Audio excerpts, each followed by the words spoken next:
కానీ ప్రభువుని గురించి ఏమని రాసి ఉందో తెలుసా? దూషింపబడి బదులు దూషించలేదు. ఆయన శ్రమ పెట్టబడియు బెదిరింపక అనండి ఆ మాట. నిజంగా యేసయ్య బెదిరించవచ్చు. ఏమని బెదిరించవచ్చు? రేయ్ ఏంటి నేను దయ్యాల కుమారుణ్ణి అంటున్నారా? నేను ఎవరినో తెలుసా? దేవుని కుమారుణ్ణిరా. నన్ను పట్టుకొని దయ్యపు కుమారుడు అన్నారు కనుక రేపు మీ జీవితంలో ఏం జరిగిద్దో చూడండి. ఏలియా తనను బంధించడానికి వచ్చిన ప్రజల మీద ఏం కురిపించాడు? అసలు ఏలియాకి ఆ శక్తి ఇచ్చింది ఎవరు? మీరా? ఎవరిచ్చారు? ఏలియాకి ఆ శక్తి ఇచ్చింది నేను.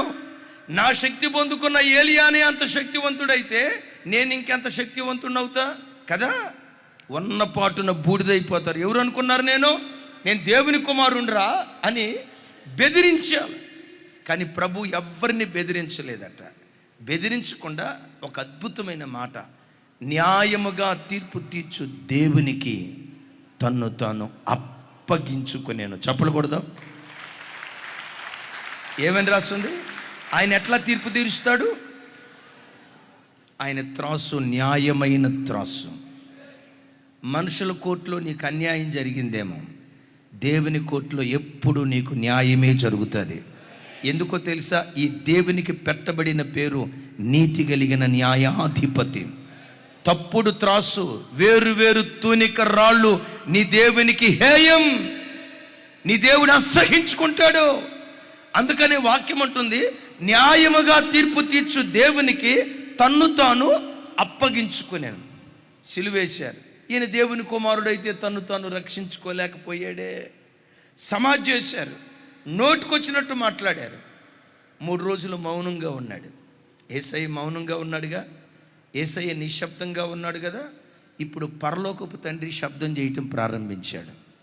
ఆదివారం తెల్లవారుతుండగా సమాధి గుండెను చీల్చి ఆ బండరాయిని తొలగించి మృత్యుంజయుడై తన కుమారుణ్ణి లేవనెత్తాడు. మృత్యుంజయునిగా తన కుమారుణ్ణి లేవనెత్తాడు. దీన్ని గూర్చి అపోస్తుడైన పౌలు వారు అపోస్తుల కార్యాల్లో లోకభక్తుడు ఇలా అంటాడు. చూడండి ఆ మాట నాతో కలిసి. 2వ అధ్యాయం 36వ వచనం. మీరు సిలువ వేసిన ఈ యేసునే, పెద్దగా, మీరు సిలువ వేసిన ఈ యేసునే దేవుడు ప్రభువుగాను క్రీస్తుగాను నియమించెను. ఇది ఇశ్రాయేలు వంశమంతా రూఢిగా తెలుసుకొనవలెనని చెప్పెను. విన్నారు ఈ మాట? మీరు సిలువ వేసిన ఈ యేసునే దేవుడు ప్రభువుగాను క్రీస్తుగాను నియమించాను. విన్నారా? యేసుక్రీస్తు వారిని సమాధిలో నుంచి లేపి ఎవరనుకుంటున్నారా? ఈయన ప్రభువు. మీకు తెలుసా? యేసుక్రీస్తు వారు పునరుద్ధానుడైన తర్వాతే ప్రభు అయిన యేసుక్రీస్తుగా పిలువబడ్డారు. ఆమెన్. పునరుద్ధానుడు కాకమునుపు యేసు క్రీస్తు, యేసు క్రీస్తు, యేసు క్రీస్తు. ఈ యేసు క్రీస్తు ఎప్పుడు ప్రభువుగా మార్చబడ్డాడు అంటే పునరుద్ధానుడై తిరిగి లేచిన తర్వాత. అంటే వీళ్ళు సిలువేసిన యేసును ఇప్పుడు ప్రజల మధ్యలో ఎలా నిలవబెట్టాడు? ప్రభువుగా నిలవబెట్టాడు. చప్పలు కొడుతూ స్తోత్రాలు చెప్తారు. ఇశ్రాయేలీలందరూ ఎదురు చూస్తున్న మెషియాగా అభిషక్తుడిగా నిలవబెట్టాడు. ఎందుకు ఈ కార్యాలన్నీ దేవుడు చేశాడు తెలుసా? నా వైపు చూడాలి. తన వేద్యాన్ని ఎవరికి అప్పగించాడు? నీ వేద్యాన్ని కూడా దేవునికి అప్పగించు. నీ దేవుడు ప్రజల మధ్యలో నిన్ను ప్రభువుగా నిలవబెడతాడు. ఒక అభిషక్తుడిగా దేవుడు నిలవబెడతాడు. నీవెవరో ప్రజలు గుర్తించేటట్లుగా దేవుడు కార్యం చేస్తాడు. 4వది, ఇలాంటి విమర్శకులు మన చుట్టూతా అప్పుడు ఉన్నారు, ఇప్పుడు ఉన్నారు, రాగల కాలంలో కూడా. అలాగని ఇదేదో ప్రవచనం అనుకొని భయపడేరు కాక ఎప్పటికీ ఉంటారు. అయితే ఈ విమర్శకుల నోళ్ళు నీవెలా మోయించాలో తెలుసా? పనితోనే విమర్శకుల నోళ్ళు మోయించాలి. చప్పలు కొడుతూ స్తోత్రాలు చెప్పి. జాషువా, నీకు తబలా రాదురా తమ్ముడా, ఎవడో నేను తబలా మీద కూర్చోబెట్టింది అని అన్నారు అనుకో. ఒక మాట ఎవరు అనరో, నువ్వు మంచి వాయిద్యకారుడివి, ఎవరురా తమ్ముడా నిన్ను కూర్చో, అసలు నీకేం వచ్చిరా అని ఎవరైనా అన్నారనుకోండి, ఆ మాటిని అంటే నాకు తబలా రాదా, నాకు డిప్లొమా ఉంది తబలా మీద, ఎవడు చెప్పాడు నీకు? అసలు తబల అంటే నీకు తెలిసిన సంగతే, రా నీకు చెప్తా అని వాదనకు దిగకు. ఎవరైనా నీ తబల బాగాలేదన్నారా? విమర్శించిన వాడే ఒకానొక రోజు నిన్ను ప్రశంసించేటట్లుగా నీ పనితనంతోనే శత్రువు యొక్క నోరు మోయించాలి. పెద్దగా చెప్తాం ఆమెన్. ఇప్పుడు నీ పిల్లలు శుభ్రంగా టై వేసుకొని టక్ వేసుకొని ఆ స్కూల్కి మంచి యూనిఫామ్ వేసుకొని స్కూల్కి వెళ్తున్నారు అనుకోండి, ఎవరైనా మీ పేదరికాన్ని బట్టి మంచి స్కూల్లో పిల్లల్ని చదివించాలి, పేదలమైన మంచి చదివి ఇవ్వాలని వాళ్ళని మంచి స్కూల్లో జాయిన్ చేసి చదివిస్తున్నారు అనుకోండి, పెద్ద కలెక్టర్ గారు వచ్చారు అని అంటంతో మమ్మల్ని పట్టుకొని మా పిల్లల్ని పట్టుకొని ఇట్లా అంటే చదువు వాళ్ళకైనా మా పిల్లలకు వద్దా, ఏడవద్దు. మెల్లిగా మనసులో దేవా ఆవిడ అదిగో అనండి ఒకసారి. ఎగతాళిగా అన్నారు కదా, ఆ మాట స్థిరపరచుదువు కాక. తెల్లబట్టలు వేసుకొని ఎవరైనా మీరు చర్చికి వస్తుంటే చూసి పెద్ద పాస్టర్ గారు వచ్చారు అని అన్నారా? పిల్ల పాస్టర్ గారు, బొట్టు పాస్టర్ గారు వచ్చారు అని అన్నారా? దానికి ముఖం ఎంతలో పెట్టుకొని పుచ్చకాయలాగా పెట్టుకొని మమ్మల్ని పట్టుకొని తెల్లబట్టలు వేసుకుంటే ఇట్లా అన్నారు అన్న, వాళ్ళు మారేటట్టుగా ప్రార్థన చేయండి అన్న అని అనొద్దు. దేవా పాస్టర్ గారు వచ్చాడు అని అన్నారు కదా, వాళ్ళు ఎగతాళిగా అన్న మాట అపహాస్యపు మాటే ఆశీర్వాదకరపు మాటగా నువ్వు మార్చే దేవుడవు కదా. ఆ అపహాస్యపు మాటే నా బిడ్డల జీవితాల్లో నువ్వు స్థిరపరిచాయా, ఆ మాట నువ్వు నెరవేర్చాయా అని ఆ వాగ్దానాన్ని పట్టుకొని ఏం చేయాలో తెలుసా? నువ్వు కలెక్టర్ అయిన తర్వాత, నువ్వు పాస్టర్ అయిన తర్వాత, ఆ స్థితికి వచ్చిన తర్వాత నీ పనితనాన్ని చూపించి సూపర్ను విమర్శించిన నోరే ప్రశంసించేటట్లుగా నీ పనితనము ద్వారా విరోధుల నోళ్ళు నువ్వు మూయించాలి. చెప్పలు కొడుతూ స్తోత్రాలు చెప్దాం. ఎవరైనా మిమ్మల్ని అన్నారు, అమ్మ పెంపకం అది, ఒక్కడు కూడా ప్రయోజక పెంపకం అది మరి అని అన్నారా? వాదనకు దిగకు. నా పెంపకాన్ని గురించి ఎగతాళిగా మాట్లాడారు కదా, పిల్లలను కూర్చోబెట్టి, రే నాన్న మనల్ని ఎగతాళిగా అన్నారు, దీన్ని బట్టి మనం వాళ్ళ మీద కోపం తెచ్చుకోవద్దు. మీ సత్ప్రవర్తన ద్వారా మనం వాళ్ళ నోళ్ళు మూయించాలి. మీ మాదిరికరమైన ప్రవర్తన ద్వారా తల్లంటే ఈవిడరా, పెంపకం అంటే ఈవిడదిరా, పిల్లల్ని ఎంత చక్కగా పెంచిందో చూడండి అని విమర్శించిన నోరే ప్రశంసించేటట్లుగా ఎగైన్ చెప్తున్నాను, నీ పనితనము ద్వారానే శత్రువు యొక్క నోళ్ళు మూయించాలి.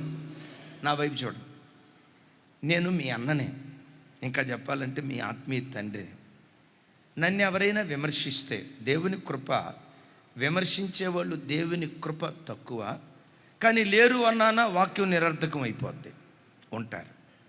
నన్ను ఎవరైనా విమర్శిస్తే 3 సూత్రాలు కంపల్సరీగా పాటిస్తా. ఎవ్వరు నన్ను విమర్శించినా మొట్టమొదట ఆ విమర్శ విని నన్ను నేను ప్రశ్నించుకుంటా. విన్నారా ఈ మాట?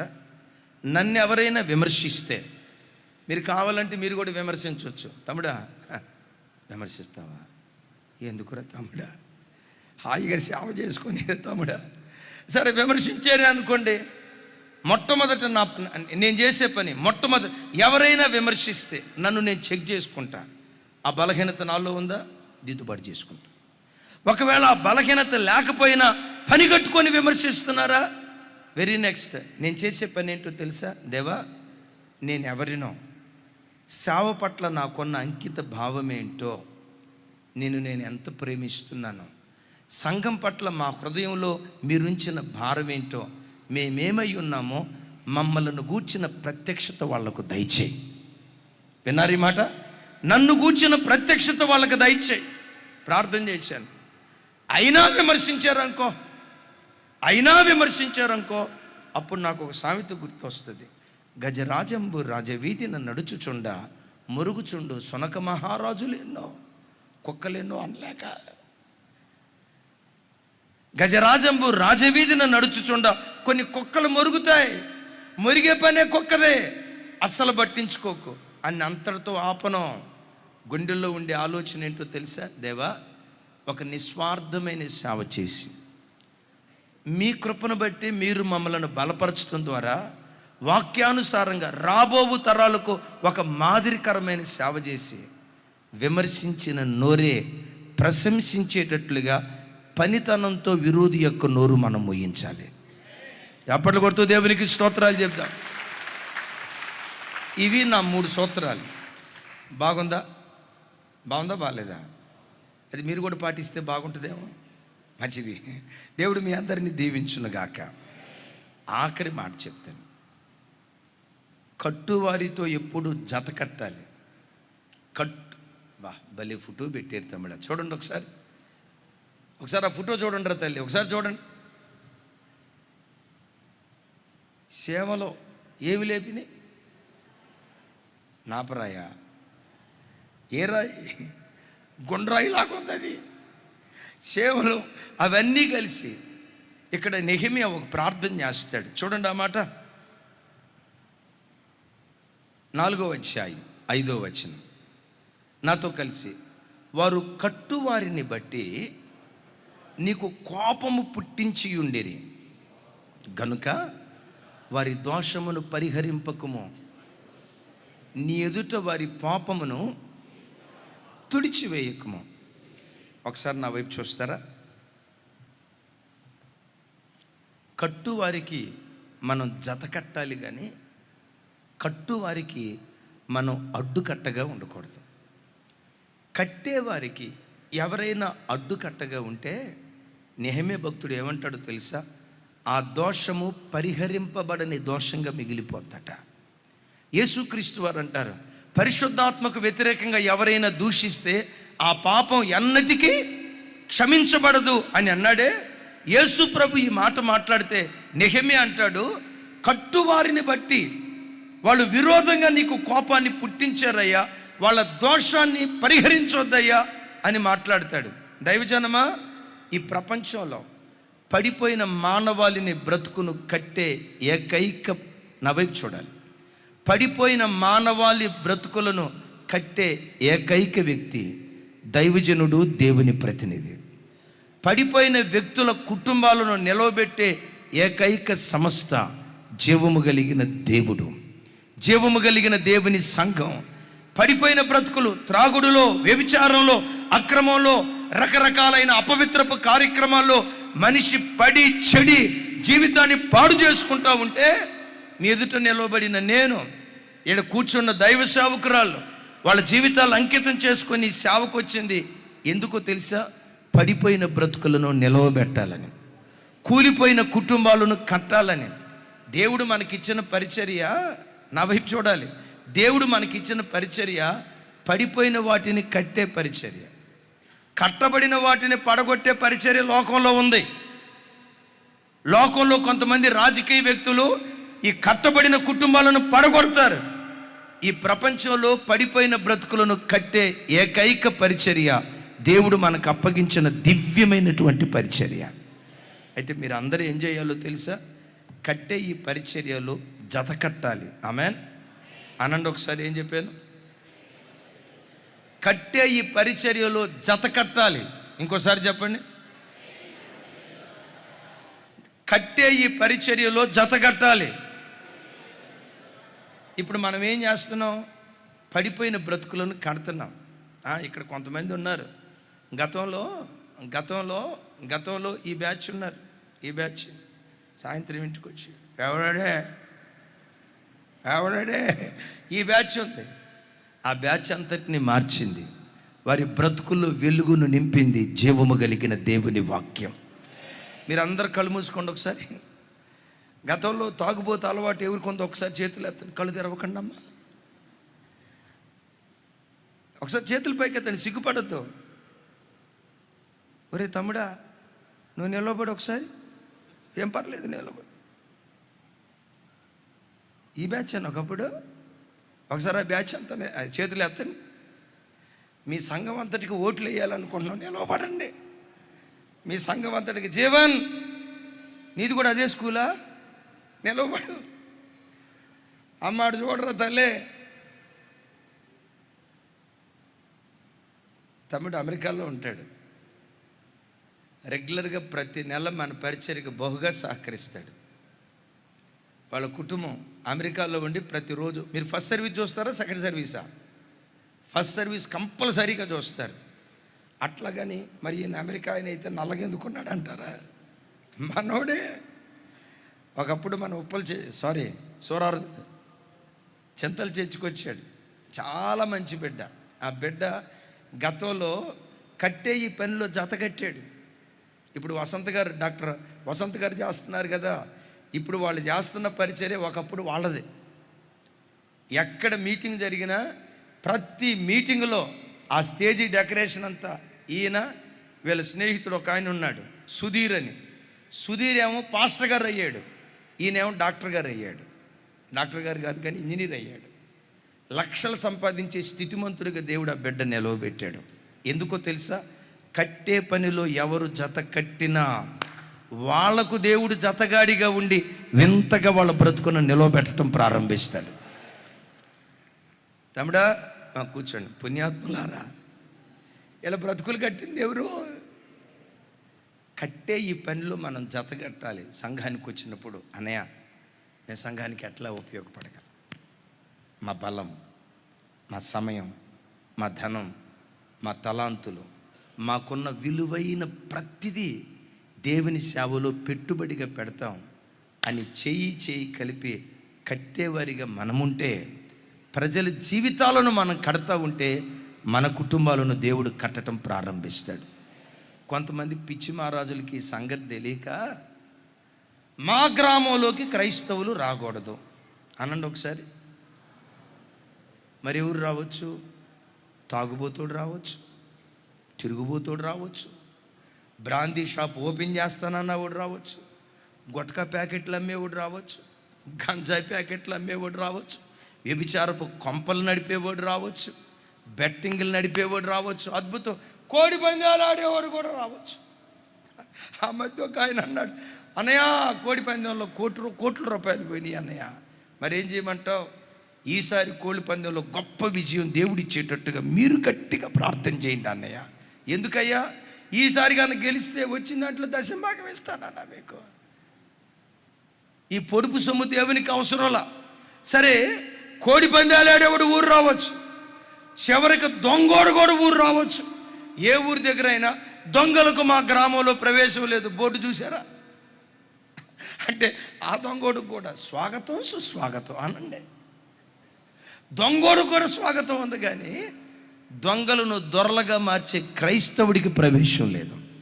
తాగుబోతోడిని మార్చే క్రైస్తవుడికి ప్రవేశం లేదు. పడిపోయిన మానవాళి బ్రతుకును బాగు చేసే నిజ క్రైస్తవుని జీవితంలో ఆ గ్రామంలో ప్రవేశం లేదు. నీకు తెలుసా? దేవుని పనికి ఎవరు ఆటంకం నిలవబడ్డా ఆ గ్రామాల మీదకి లేఖనం, ఆ గ్రామాల మీదకి శాపం వస్తుందట. న్యాయాధిపతుల గ్రంథం ఆ ఒక్క మాట చూసి ప్రార్థన చేసుకుందాం. 5:23 ఒకసారి నాతో కలిసి చెప్పండి. యెహోవా దూత ఇట్ల నేను మే రోజును శపించుడి, దాని నివాసుల మీద మహాశాపము నిలుపుడి, యెహోవా సహాయమునకు వారు రాలేదు. బలిష్ఠులతో కూడి యెహోవా సహాయమునకు వారు రారు. దేవుడైన యెహోవా దెబోరా నాయకత్వంలో పడిపోయిన బ్రతుకులను బాగు చేయటానికి కట్టే పనిలో వాళ్ళు ప్రయాణమై వెళ్తున్నారు. మే రోజు అనే గ్రామస్తులు యెహోవా సహాయానికి రాకుండా మేము రాం, మాకు ఇల్లు లేవా, మాకు సంసారాలు లేవా, అసలు ఈ పనికి మేము అంగీకరించమని దేవుని పనికి ఆటంకంగా నిలబడితే భయంకరమైన మాట. మే రోజును శపించుడి, దాని నివాసుల మీద ఏం చేశారు వాళ్ళు? యెహోవా సహాయమునకు వాళ్ళు రా. నా ప్రభు బిడ్డలారా, నా చేతులెత్తి మిమ్మల్ని దీవిస్తున్నా. మే రోజు ప్రజలు శపించబడ్డారు, మీరు ఆశీర్వదించబడుదురుగాక. నా చేతులెత్తి దీవిస్తున్నా. మహా ఆశీర్వాదం మీ మీద, మీ పిల్లల మీద దేవుడు నిలుపునుగాక. వారి మీదకి మహాశాపం దిగొచ్చింది. ఆయన నామం పేరిట ఆయన ఆరాధించి ఆయన పిల్లలైన మన జీవితంలో మహా ఆశీర్వాదం ఒక్కొక్క బిడ్డ తల మీద దేవుడు కుమ్మరించునుగాక.